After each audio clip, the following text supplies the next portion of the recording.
इन angstrom. ठीक, इसके अलावा एनर्जी का एक और फॉर्मूला था एच न्यू, है ना। ये 3 फॉर्मूले हैं। इसके बाद हम लोगों ने बात करी थी कि किसी इलेक्ट्रॉन से एक और बात करी थी, number of photon is equal to क्या होता है, टोटल एनर्जी डिवाइड बाई एक फोटोन की एनर्जी। याद आ गया यार।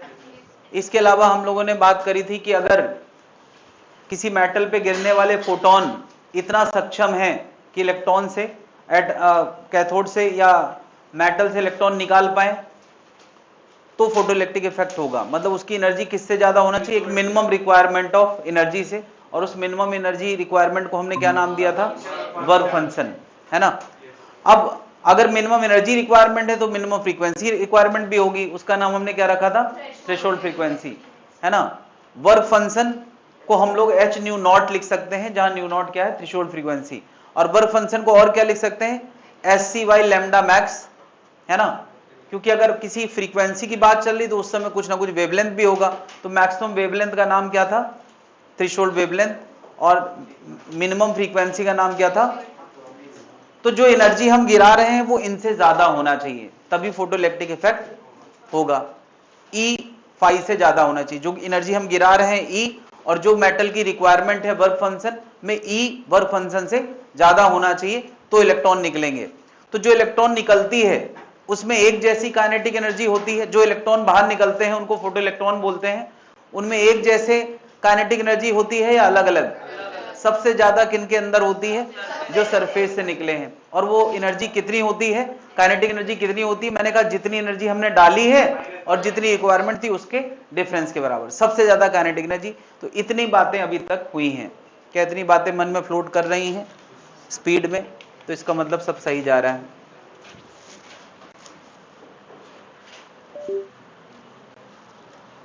इसका यार सेल बदल देते हैं, सेल है क्या, काम नहीं कर रहा।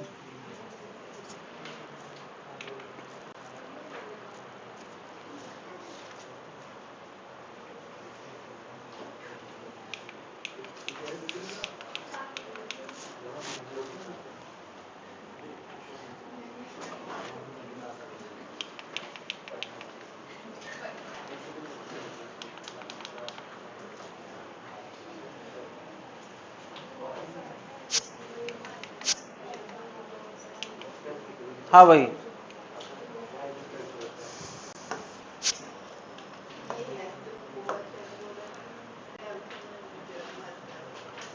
मैंने वो नाम क्या दिया था, हेलोश एंड लेनार्ड, उन्होंने यार इस सेटअप पे काम किया था। आइंस्टीन ने जो एक्सप्लेन किया था उसको उन्होंने इस सेटअप में ऑब्जर्व किया था। ये सारी बातें जो हम लोग पढ़ रहे हैं उन्होंने इस एक्सपेरिमेंट के अंदर देखी थी। नहीं तो ये जो इलेक्ट्रॉन यहाँ निकल रहे हैं इस मेटल से निकल रहे हैं, इस क्वार्ट्ज विंडो के थ्रू लाइट इंसिडेंट करी जा रही है, यानी फोटोनिक एनर्जी इस कैथोड पे फॉल करती है, तो उससे क्या निकलता है, उससे इलेक्ट्रॉन निकलते हैं। ठीक है, ये सारे इलेक्ट्रॉन निकल रहे हैं। इस इलेक्ट्रॉन में हर तरह की भीड़ है, कुछ ज्यादा काइनेटिक एनर्जी की है और कुछ कम काइनेटिक एनर्जी की है। हर एनर्जी के इलेक्ट्रॉन जब यहाँ एनोड में गिरते हैं तो क्या पता है, ये भी मेटल का बना हुआ है, इस एनोड के अंदर इलेक्ट्रॉन की कॉन्सेंट्रेशन बढ़ जाएगी। और हर मेटल की प्रॉपर्टी होती है इलेक्ट्रॉन को इक्वेट करने की, तो वो क्या, इलेक्ट्रॉन यहां से कम कॉन्सेंट्रेशन की तरफ भागेंगे, तो उस दौरान क्या बताओ, इस वायर में हरकत होगी, यानी एमीटर शो करेगा कि यहां से करंट फ्लो हो रहा है। तो यही प्रमाण है इस बात का कि फोटोइलेक्ट्रिक इफेक्ट हो रहा है। फिर यहां हम क्या बातें कर सकते हैं, हम लोग बात कर सकते हैं कि कितनी काइनेटिक एनर्जी ज्यादा से ज्यादा होती है, तो वो फॉर्मूला हम लोग लिख चुके हैं। क्या आता है, के ई मैक्स का फॉर्मूला। हाँ, के ई मैक्स का फॉर्मूला क्या आता है, ई माइनस वर्क फंक्शन। यहां यार ई का अपना पर्सनल फॉर्मूला है, एच न्यू लिख सकते हैं, और क्या लिख सकते हैं, वर्क फंक्शन का अपने पर्सनल फॉर्मूला है एच न्यू नॉट या s c by lambda naught. खैर मैं यहां पर इस फॉर्मूले को ऐसे लिख रहा हूं यार, k equal to h nu minus work function. यार ई की जगह एच न्यू लिख दिया, माइनस वर्क फंक्शन लिख सकते हैं।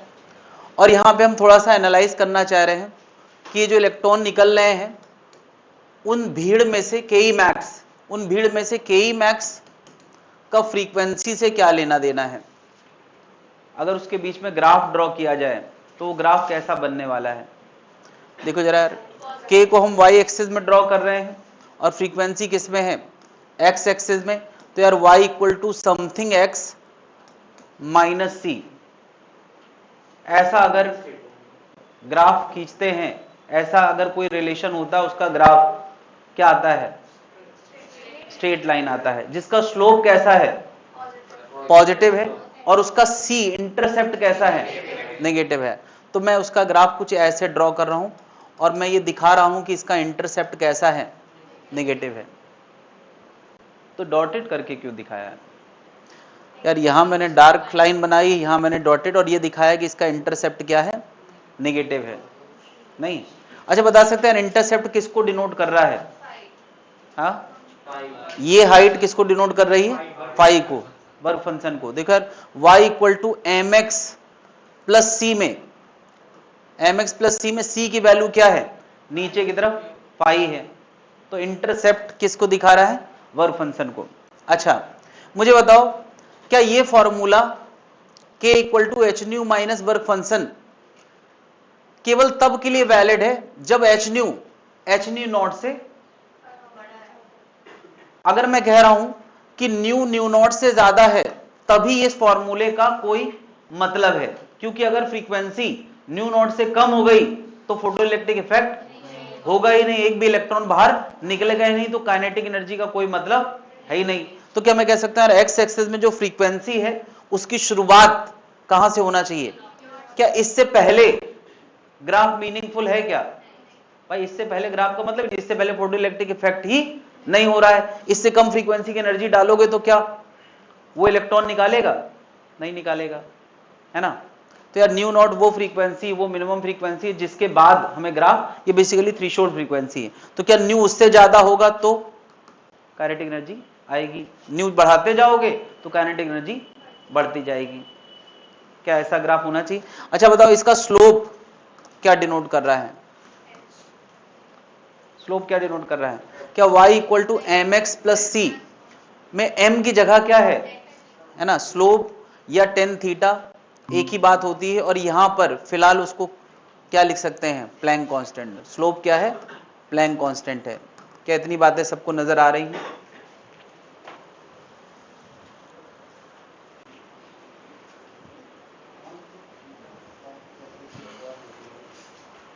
जैसे जैसे फ्रीक्वेंसी बढ़ाएंगे वैसे वैसे के मैक्स भी बढ़ेगा।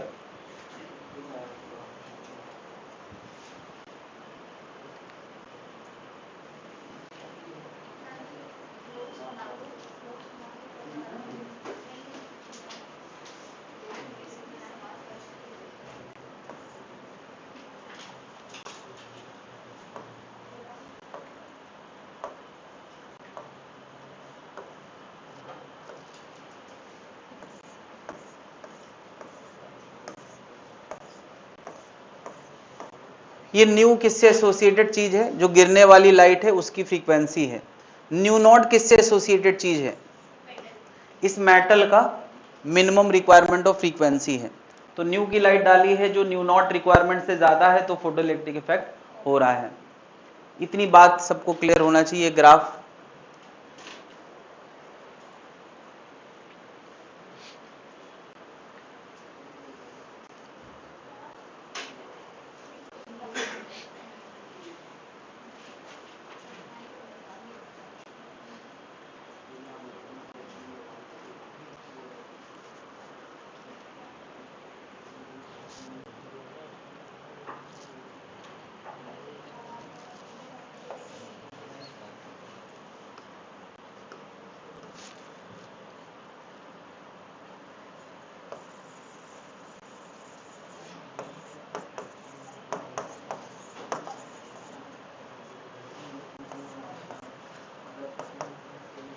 मैं यार एक और ग्राफ ड्रॉ करने वाला हूं, इधर ध्यान दे जरा। ये जो भीड़ है, इस भीड़ में हर तरह के इलेक्ट्रॉन हैं, कुछ बहुत एनर्जी से निकले हैं और कुछ बहुत कम एनर्जी से। तो जब इस प्लेट में जो टकरा रहे होंगे वो ज्यादा एनर्जी वाले इलेक्ट्रॉन होंगे, यानी करंट में पार्टिसिपेशन करने वाले वो इलेक्ट्रॉन हैं जो इतना सक्षम है कि इस मेटल के अंदर जा पाए। क्या हर इलेक्ट्रॉन इस मेटल के अंदर चला जाता होगा क्या? भाई मेटल के हिस्सा बनने के लिए बहुत हाई स्पीड से अंदर जाना पड़ेगा, तभी वो करंट का हिस्सा बनेगा। कोई भी इलेक्ट्रॉन करंट का हिस्सा तब बनेगा जब इस मेटल प्लेट के अंदर जाएगा। तो जो हल्की फुल्की काइनेटिक एनर्जी वाले इलेक्ट्रॉन हैं, क्या वो करंट का हिस्सा नहीं बन पाते होंगे, यही क्लाउड बन के मंडराते रहते होंगे? नहीं। अगर मैं चाहता हूं कि इसका करंट बढ़ाया जाए तो मेरे पास एक चॉइस है कि मैं यहां पर ये जो वोल्टेज है ना यार, इस वोल्टेज को बढ़ाना शुरू कर दूं। क्या पता है, इसको मैंने प्लेट वोल्टेज नाम दिया है। प्लेट वोल्टेज से मेरा मतलब है यार कि ये वोल्टेज बढ़ाना है, मतलब इसके पोटेंशियल को पॉजिटिव करना। यार यहां वाला वोल्टेज बढ़ाना मतलब इसके पोटेंशियल को बढ़ाना। क्या पता अगर इसका पॉजिटिव पोटेंशियल बढ़ेगा तो जो इलेक्ट्रॉन है उन सबको ये क्या करने लगेगा, एक्सीलरेट करने लगेगा। हर इलेक्ट्रॉन को एक एडिशनल काइनेटिक एनर्जी मिलने लगेगी। ये बात हम लोग कर चुके हैं कि V का वोल्टेज एक कूलाम को 1 into V की एनर्जी देता है, तो Q कूलाम को QV की एनर्जी देता है। यानी क्या बता, अगर मैंने इस प्लेट और इस प्लेट के बीच में V का वोल्टेज क्रिएट किया है तो हर इलेक्ट्रॉन को एडिशनल काइनेटिक एनर्जी मिलने लगेगी। कितनी? Q into V की। अगर मैं कहूं कि इस इलेक्ट्रॉन जब निकला था तब कुछ K1 था और जब इसको टकराएगा K2, वो कितना हो जाएगा? वो हो जाएगा K1 plus Q into V। क्या ये बात सबको जस्टिफाइड लग रही कि नहीं? जब निकला था तो K1 थी और जब यहां टकराएगा तो क्या हो जाएगा? K1 प्लस इतनी काइनेटिक एनर्जी का फायदा हो गया क्योंकि यहां पे मैंने पॉजिटिव पोटेंशियल लगाया है। तो क्या अब हम उम्मीद कर सकते हैं कि जो एकदम मरे हुए हालत में निकले हुए इलेक्ट्रॉन थे उनकी एनर्जी बढ़ाने के लिए मैंने क्या लगा दिया है, पोटेंशियल, वो भी करंट का हिस्सा बन सकते हैं? तो अगर वो करंट का हिस्सा बनेंगे तो क्या जैसे जैसे हम वोल्टेज बढ़ाएंगे तो इसके अंदर का करंट बढ़ेगा? ये बात समझ आने। मैं यार इस वोल्टेज और करंट के बीच में ग्राफ ड्रॉ कर रहा हूं, तो कैसा होना चाहिए? जब हम वोल्टेज बिल्कुल नहीं लगा रहे थे तब करंट मिल रहा था कि नहीं? तब भी मिल रहा था। ऐसा थोड़ी है, कुछ इलेक्ट्रॉन तो इतने सक्षम थे ही कि वो कुछ ना कुछ करंट दे सके। यानी जब वोल्टेज 0 था तब भी कुछ ना कुछ करंट था, लेकिन जैसे जैसे हम वोल्टेज बढ़ाएंगे तो हम हर इलेक्ट्रॉन को काबिल बनाने लगेंगे।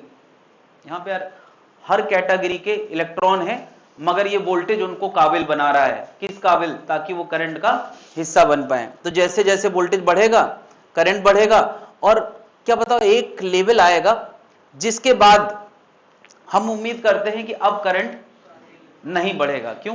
अरे सीधी सी बात है, अगर मैं यहां पे 1 करोड़ फोटोन गिरा रहा हूं हर सेकेंड, 1 करोड़ बड़ा अमाउंट नहीं है यार, फोटोन जिस लेवल, 1 करोड़ फोटोन, 1 करोड़ में से 1 लाख इफेक्टिव टक्कर हो रही हैं। बहुत कम इफेक्टिव टक्कर होती है, और 1 लाख इफेक्टिव टक्कर में से मात्र 10,000 इलेक्ट्रॉन है जो बाहर निकल पा रहे हैं। नहीं, और 10,000 में से मात्र 1,000 पहले करंट में थे। जब वोल्टेज 0 था तब कितने थे? 1,000। मैंने वोल्टेज बढ़ाया तो 2,000 इलेक्ट्रॉन सक्षम हो गए। मैंने और बढ़ाया, मैंने सबको सक्षम कर दिया। मैंने इतना वोल्टेज बढ़ाया कि सारे जो 10,000 इलेक्ट्रॉन थे वो पूरे निकल के करंट का हिस्सा बन गए। तो क्या अब 10,000, क्या इतना वोल्टेज बढ़ाने के बाद जब 10,000 पूरे करंट का हिस्सा बन गए तो और वोल्टेज बढ़ाने से कोई फायदा है? अरे भैया 10,000 ज्यादा निकल ही नहीं रहे, जितने निकले सब करंट का हिस्सा बन गए। तो अब वोल्टेज बढ़ाने से कोई फायदा नहीं है। यानी यार ये करंट एक सैचुरेशन वैल्यू पे जाएगा, क्या उससे ज्यादा करंट नहीं मिल सकता? नहीं मिल सकता है। अच्छा मुझे बताओ, अगर मैं वोल्टेज बढ़ा रहा था तो धीरे धीरे इंटेंसिटी बढ़ रही थी और सैचुरेशन वैल्यू पे चली गई, इससे ज्यादा करंट नहीं मिल सकता। ये आई सैचुरेशन आ गया है। मुझे अगर अब करंट बढ़ाना हो तो क्या करना चाहिए? मुझे फिर से करंट बढ़ाना है तो क्या करना चाहिए? अरे भाई जितनी वोल्टेज बढ़ा सकते थे बढ़ा दिए, जितने इलेक्ट्रॉन निकल रहे थे सब करंट का हिस्सा बन गए। अब क्या करें? हाँ, 2 तरीके हैं। यस, या तो फोटोन की एनर्जी बढ़ा दें, वैसे एनर्जी बढ़ाने से कोई फायदा नहीं है। क्योंकि ये फोटोन तो उतने ही निकलेंगे, ज्यादा एनर्जी से निकलेंगे, तो एनर्जी की थोड़ी कमी है, मैं तो सारे फोटोन एब्जॉर्ब कर रहा हूं। इंटेंसिटी बढ़ा दें, यानी पहले अगर मैं 1 करोड़ फोटोन गिरा रहा था तो मैं अब कितने निकालने गिरा दूं? 2 करोड़। अगर 2 करोड़ फोटोन गिराऊंगा तो 2 लाख इफेक्टिव टक्कर होंगी भाई, उसी प्रोपोर्शन बढ़ जाएंगी, तो 20,000 इलेक्ट्रॉन निकलेंगे, में से 2,000 सीधे जाएंगे अपने मन से, बाकी सबको सक्षम बना देंगे, तो 20,000 के 20,000, तो क्या उसका ग्राफ और ऊपर जाएगा। यानी कभी अगर तुम्हें ऐसे ग्राफ देखने को मिले दो, तो बताओ I1 और I2 में किसकी इंटेंसिटी ज्यादा है? I2 I1 से ज्यादा है। क्या इतनी बात सबको समझ में आ रही है? ये मैंने किसके किसके बीच का ग्राफ ड्रॉ किया है? प्लेट वोल्टेज वर्सेस करंट, ठीक है। करंट जो हमें दिखाई देगा यहां पर, और जो प्लेट वोल्टेज है जिसको मैं फेवरेबल वोल्टेज दे रहा हूं, उसके बीच का ग्राफ है ना। ऑब्वियसली यार, और कम इंटेंसिटी होगी तो और नीचे ग्राफ आएगा। क्या ये समझ पा रहे हैं? क्लियर है?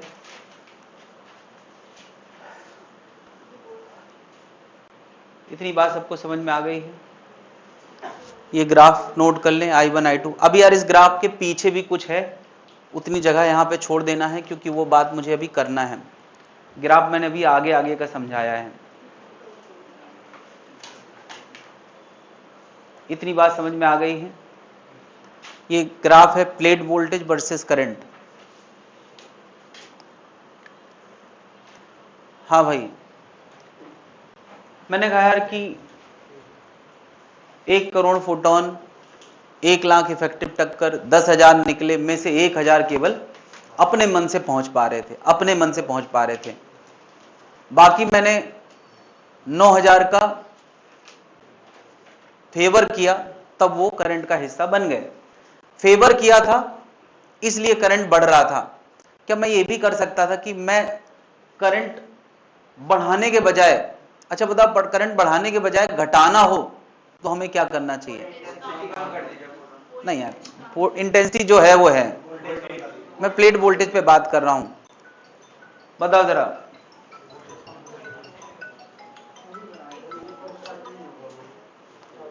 अगर मैं ये वोल्टेज पॉजिटिव रखने के बजाय अब मैं क्या रख दूं? मैं यार इसको उल्टा करने वाला हूं। अभी मैं क्या कर रहा था?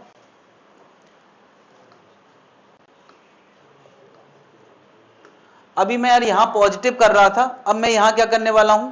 निगेटिव। और यहां करने वाला हूं क्या? यानी यार इस प्लेट को मैं रिलेटिवली कैसा वोल्टेज देने वाला हूं? निगेटिव। और इस प्लेट को कैसे देने वाला हूं? पॉजिटिव। तो बता यार, यहां से निकले हुए इलेक्ट्रॉन को अट्रैक्शन मिलने वाला है या रिपल्शन मिलने वाला है? इसका मतलब यार जो काइनेटिक एनर्जी अभी बढ़ रही थी, अब क्या होगा?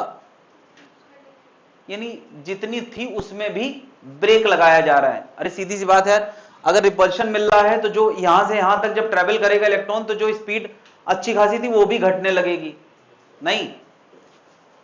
अच्छा बताओ, अगर हमें करंट जीरो करना हो तो हमें किसको रोक देना चाहिए? किस इलेक्ट्रॉन को? फोटो इलेक्ट्रॉन में से कौन से फोटो इलेक्ट्रॉन को? जो सबसे ज्यादा सक्षम इलेक्ट्रॉन है, जिनकी काइनेटिक एनर्जी सबसे, जो Ke मैक्स से निकल रहे थे, जो सरफेस इलेक्ट्रॉन थे। क्या समझ गए मैं किनकी बात कर रहा हूं? क्या इन भीड़ में से जो सबसे सक्षम इलेक्ट्रॉन थे वो सरफेस इलेक्ट्रॉन थे? अगर मैं उनको रोक दूं, उनकी काइनेटिक एनर्जी जीरो करा दूं, तो इसका मतलब सब रुक जाएंगे। क्या समझ पा रहे हैं? अरे सीधी सी बात है यार, इस भीड़ में से सबसे मजबूत योद्धा को अगर तुमने मुकाबले में हरा दिया तो फिर तो सबका हारना बात में रहा है। यही जो है सनी देओल करता है, एक आध को पेल देता है, उसके बाद बाकी भीड़ अपने आप भाग जाती है। तो इतनी भीड़ में से सारे इलेक्ट्रॉन हैं, अगर ये वोल्टेज इतना सक्षम हो जाए कि सबसे एनर्जेटिक इलेक्ट्रॉन को रुक दे, तो करंट क्या हो जाएगा? जीरो। तो वोल्टेज पॉजिटिव लगाया है नेगेटिव? नेगेटिव। इस चीज को मैं ग्राफ में यहां दिखा रहा हूं। मुझे बता, अभी तक मैं पॉजिटिव वोल्टेज लगा रहा था तो करंट बढ़ रहा था। अगर मैं नेगेटिव वोल्टेज करने लगूंगा तो ये करंट क्या होगा? कम होगा। और कहीं ना कहीं जाके ये ग्राफ कहां टच करेगा? जीरो को टच करेगा। नहीं। क्या ये ग्राफ में भी जब मैं वोल्टेज, अब मैं कह रहा था यार I1 इंटेंसिटी का ग्राफ है, मैं वोल्टेज निगेटिव कर रहा था और किसी वोल्टेज पे जाके निगेटिव वोल्टेज पे करंट जीरो हो गया। मैं इस वोल्टेज का नाम रखने वाला हूं, इस वोल्टेज का नाम क्या रखा गया? स्टॉपिंग। स्टॉपिंग पोटेंशियल क्या होता है? वो वोल्टेज जिससे सारे इलेक्ट्रॉन को रोक दिया गया है और करंट क्या हो गया है? जीरो। और वो अपोजिंग है या फेवरेबल है ना? तो वो अपोजिंग वोल्टेज, अपोजिंग पोटेंशियल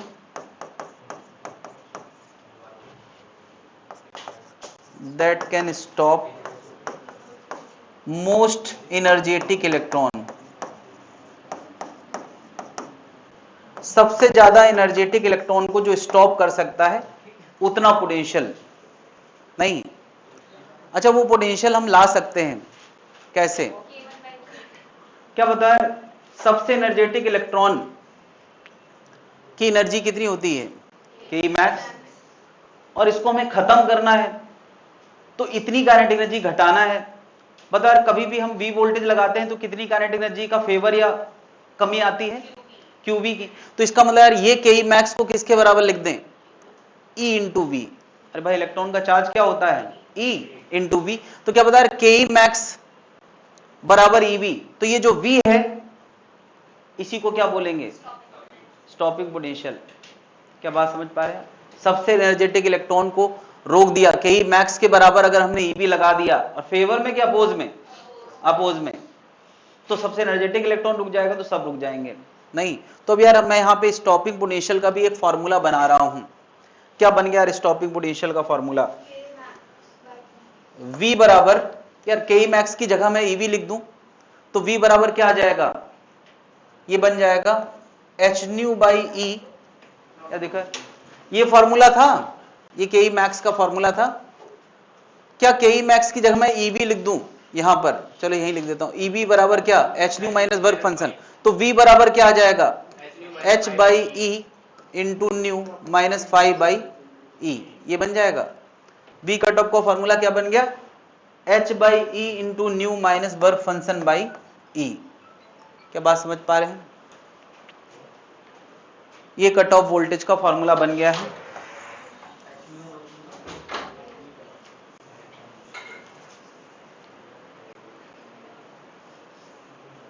अच्छा, क्या वोल्टेज को एक और तरीके से लिख सकते हैं?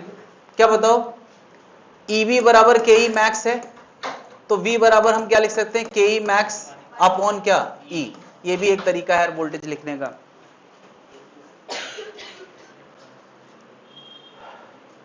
मैंने यार ये ग्राफ किसी न्यू की फ्रीक्वेंसी के फोटोन के लिए बनाया था, न्यू की फ्रीक्वेंसी फोटोन, और ये ग्राफ पीछे जाके कहीं माइनस नेगेटिव वोल्टेज पे रुका है जिसका नाम मैंने क्या रखा है? Cut off voltage.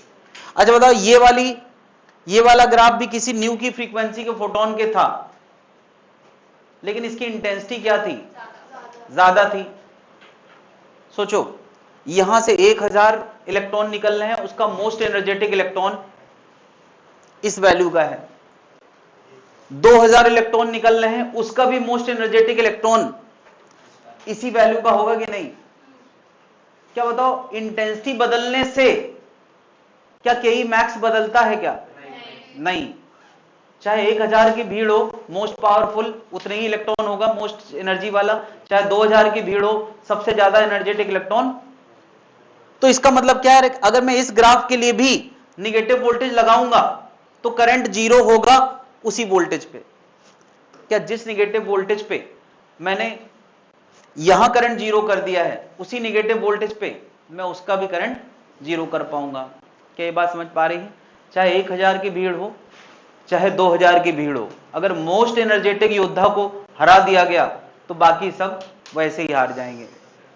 बात समझ रहा है? ये है कॉन्सेप्ट। क्या समझ पा रहे हैं? उसी नेगेटिव वोल्टेज का नाम क्या है? Cut off voltage. जब तक यार ये बंदूकों का दौर नहीं था, तलवारों वाला दौर था, ह्यूमन पावर वाला दौर था, तब तक यार राजा मतलब जनरली वही लोग बन जाते थे जो फिजिकली बहुत स्ट्रांग होते थे, है ना? क्यों? क्योंकि यार उसको बस इतना स्ट्रांग होना चाहिए कि उसकी सेना में कोई उससे ज्यादा स्ट्रांग ना हो, बस। बशर्ते कि यार घेर के ना मारा जाए, ये भी है। और राणा प्रताप के बारे में कहा जाता है कि वो मतलब 1.5-2 आदमी तो उनके आगे टिक ही नहीं सकते थे। अरे आधा आदमी भी होता है, तुम क्या सब आदमी एक ही होता है क्या? अरे मैं कह रहा हूं मैं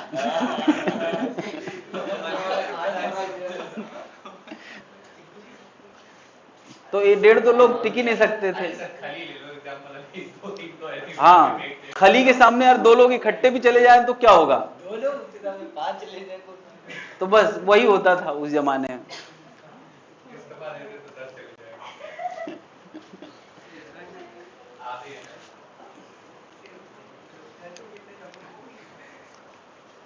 हाँ भाई, ये सब ग्राफ दिख रहे हैं, सब मिक्स हो गया।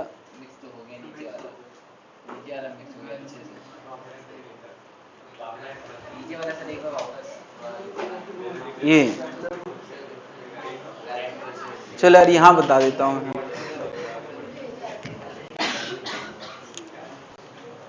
के मैक्स का फॉर्मूला मैंने क्या बताया है? ई माइनस वर्क फंक्शन, ई को हम क्या लिखते हैं? मैंने कहा यार के मैक्स के बराबर क्या हो गया है? ईवी। तो वी बराबर क्या आ गया? H by e into nu minus work function. क्या इतनी बात समझ में आ गई? ये क्या है? Cut off voltage. Cut off voltage. अभी थोड़ा देर पहले मैंने ई को एच न्यू लिख के इनका ग्राफ बनाया था, याद है यार? इसका ग्राफ बनाया था, ग्राफ लिखा है बगल में यार। वाई पैरामीटर क्या था? के ई मैक्स। एक्स पैरामीटर क्या था? फ्रीक्वेंसी। और ये क्या था? इंटरसेप्ट। क्या यहां पर अगर कोई कट ऑफ वोल्टेज और फ्रीक्वेंसी में ग्राफ ड्रॉ करें, वी कट ऑफ और फ्रीक्वेंसी में ग्राफ ड्रॉ करें, तो बता यार वो ग्राफ कैसा आएगा? क्या ये बात दिख रही है कि नहीं?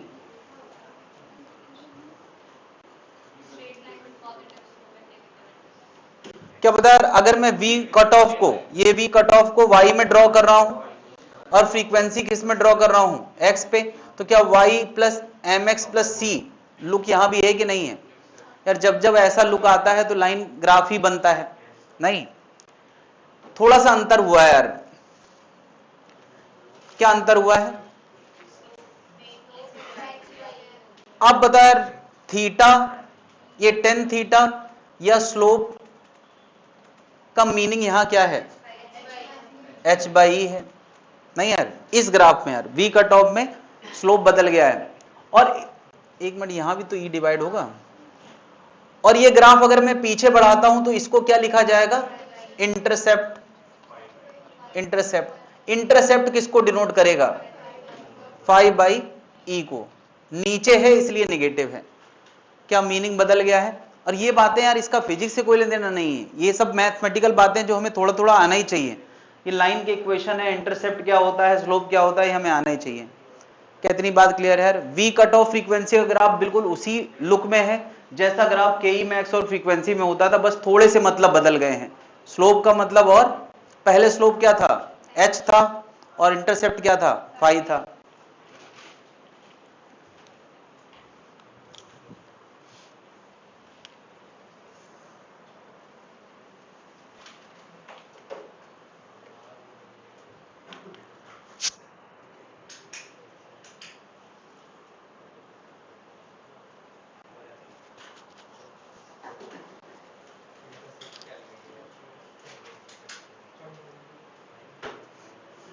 तो अभी मैं यार फ्रीक्वेंसी का डिस्कशन कर रहा था,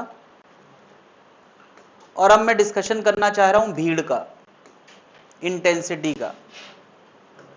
बता, इंटेंसिटी का मतलब क्या होता है? यस, इंटेंसिटी जब भी मैं बोलता हूं तो इंटेंसिटी का मतलब होता है,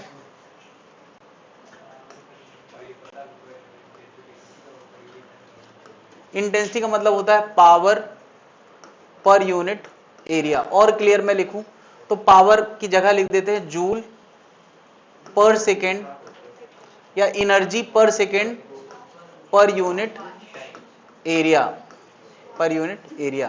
तो एक तरह से यार इंटेंसिटी क्या होता है? इंटेंसिटी एनर्जी ही होता है किसी खास यूनिट टाइम और यूनिट एरिया के लिए, नहीं?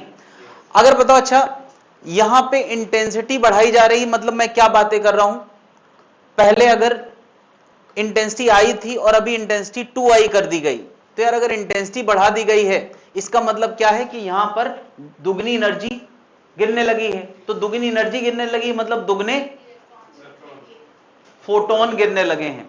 दुगनी एनर्जी मतलब क्या, हम लोगों ने यार एक फॉर्मूला बनाया था, नंबर ऑफ फोटोन क्या होता है, नंबर ऑफ फोटोन होता है एनर्जी डिवाइड बाई एक फोटोन की एनर्जी।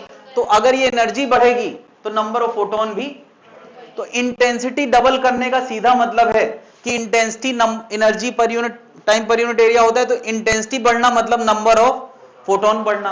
अब मुझे बताओ, अगर यहां पे 1 करोड़ की जगह 2 करोड़ फोटोन कर दिए गए, तो इससे इफेक्टिव टक्कर करने वाले भी तो डबल हो जाएंगे, तो इलेक्ट्रॉन निकलने वाले भी क्या intensity number of electron emitted पर सेकंड के बराबर होगा। अब यहां से यार इलेक्ट्रॉन पहले 1000 निकल लेते, अभी 2000 निकलने लगे, तो इसमें करंट अगर पहले 2 एम्पियर फ्लो कर रहा था तो अब सीधी सी बात है यार, क्या बताओ, इंटेंसिटी नंबर ऑफ फोटोन के प्रोपोर्शनल हो गए, और नंबर ऑफ फोटोन के प्रोपोर्शनल क्या होगा, निकलने वाले इलेक्ट्रॉन, और नंबर ऑफ इलेक्ट्रॉन के प्रोपोर्शनल क्या होगा, निकलने वाला करंट। यानी अगर कल कोई इंटेंसिटी वर्सेस करंट, इंटेंसिटी और करंट के बीच में ग्राफ ड्रॉ करे, तो वो ग्राफ कैसा होना चाहिए यार, ये बहुत लॉजिकल है कि ये ग्राफ स्ट्रेट लाइन होना चाहिए, है ना। क्या बताओ, अगर इंटेंसिटी जीरो है तो करंट भी जीरो होगा, जैसे जैसे इंटेंसिटी बढ़ेगी वैसे वैसे करंट बढ़ेगा। क्या इतनी बात क्लियर है। ये आई क्या है, इंटेंसिटी, और आई क्या है, करंट, तो सारी चीजें एक दूसरे के प्रोपोर्शनल होंगी। अच्छा, इंटेंसिटी किन कारणों से बदल सकती है।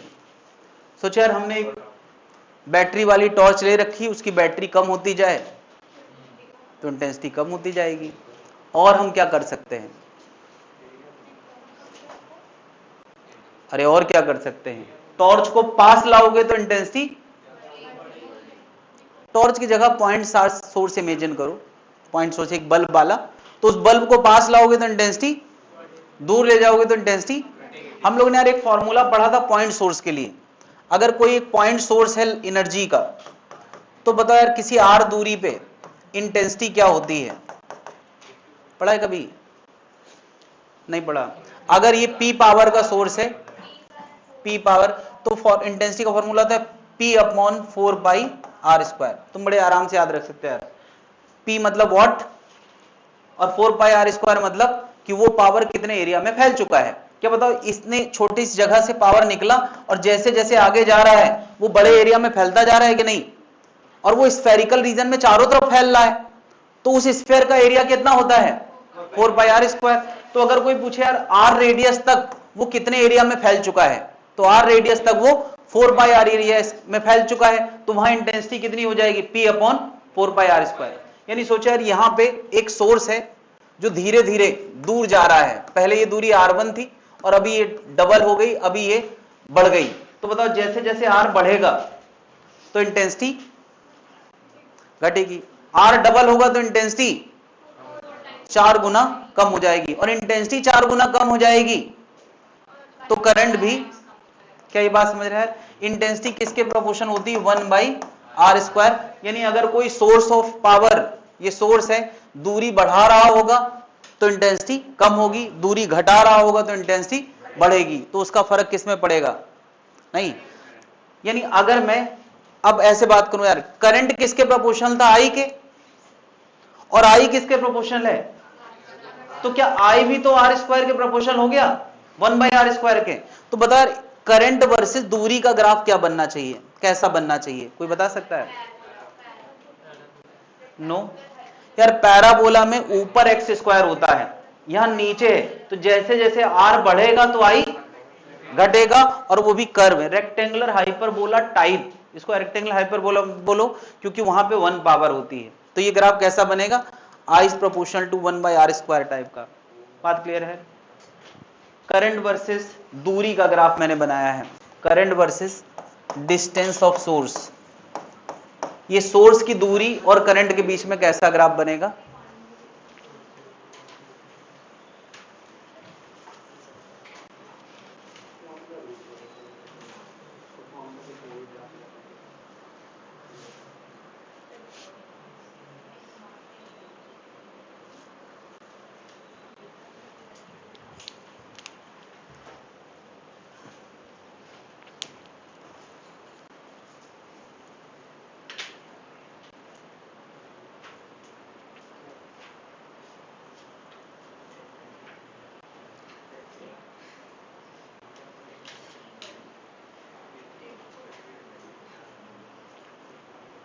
इतनी बात क्लियर है भाई? यहां पढ़ने वाली इंटेंसिटी बढ़ेगी तो करंट डायरेक्टली बढ़ेगा, और इंटेंसिटी जिन कारणों से अफेक्ट होती है करंट भी उन्हीं कारणों से अफेक्ट होगा। अगर दूरी के साथ आई बदलता है तो दूरी के साथ करंट भी बदलेगा।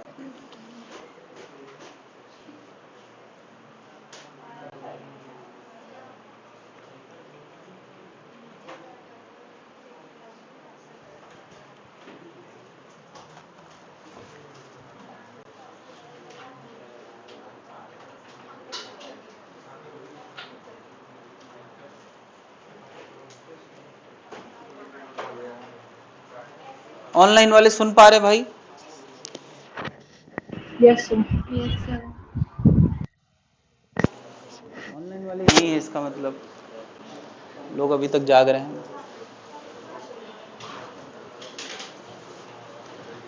एक डिस्कशन यार यहाँ बहुत फेमस है, ये थोड़ा सा एक लाइन की जगह कहीं बना लो। ये जो डिस्कशन है यार, इधर देखें जरा, इलेक्ट्रॉन की जो काइनेटिक एनर्जी होती है वो क्या होता है? E minus work function. नहीं, थोड़ी देर के लिए सोचा यार, मैंने 10 जूल की एनर्जी डाली है और वर्क फंक्शन कुछ 4 जूल का है, तो कितनी एनर्जी का इलेक्ट्रॉन निकलेगा? 6 एनर्जी का, जो भी यूनिट है। अगर मैं इसकी फ्रीक्वेंसी डबल कर दूं, ऐसे कह दिया जाए, या एनर्जी डबल कर दूं, एक ही बात है, फ्रीक्वेंसी डबल होगी तो एनर्जी तो डबल होगी, तो जो के मैक्स होगा वो डबल होगा या डबल से कम होगा या डबल से ज्यादा होगा? क्या समझ पा रहे हैं? अगर मैं एनर्जी को डबल करूंगा, तुम एग्जांपल ही ले लो तो समझ में आ जाएगा, यानी 10 की जगह क्या कर देंगे? 20 कर देंगे। तो पहले डिफरेंस कितना आ रहा था? 6। अगर 20 में से 4 घटाओगे तो कितना आ जाएगा? 16। तो ये डबल हुआ या डबल से ज्यादा?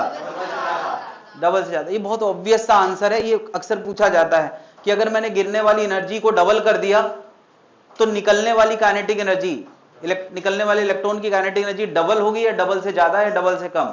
डबल से ज्यादा। ये कुछ ऐसी बात है यार कि किसी इंसान के खर्चे 30,000 रुपए महीना है, पहले 50 कमा रहा था, तो नेट बचत कितनी है?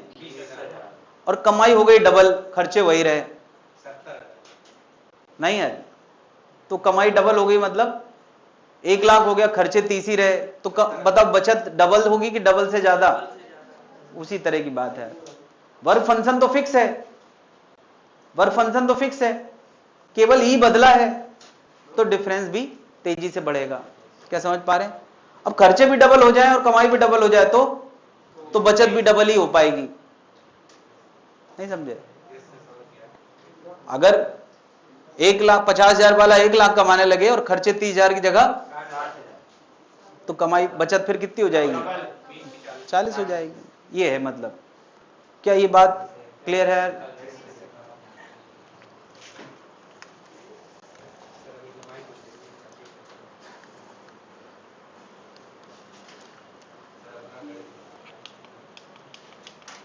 हाँ कह सकते हो यार, सब अपने अपना दर्द बता। अभी हम लोग तो खर्चे हैं कि बस कमाई है, आप ही कमाई है, डबल खर्चे दो इनके पास।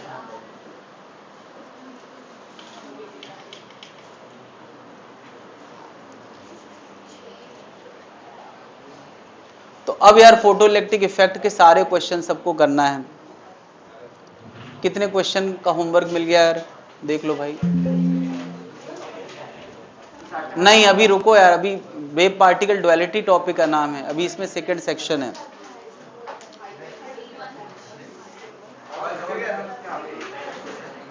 अरे अब कोई हाइजेनबर्ग ओपेनहाइमर नहीं पढ़ना है हम लोगों को डिब्रोगली और पढ़ना है।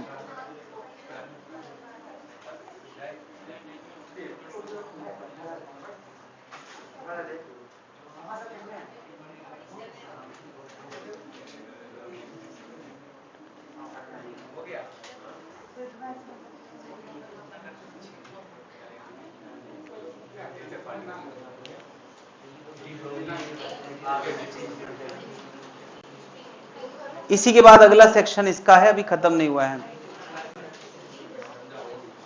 अभी तक हम क्या बात कर रहे थे कि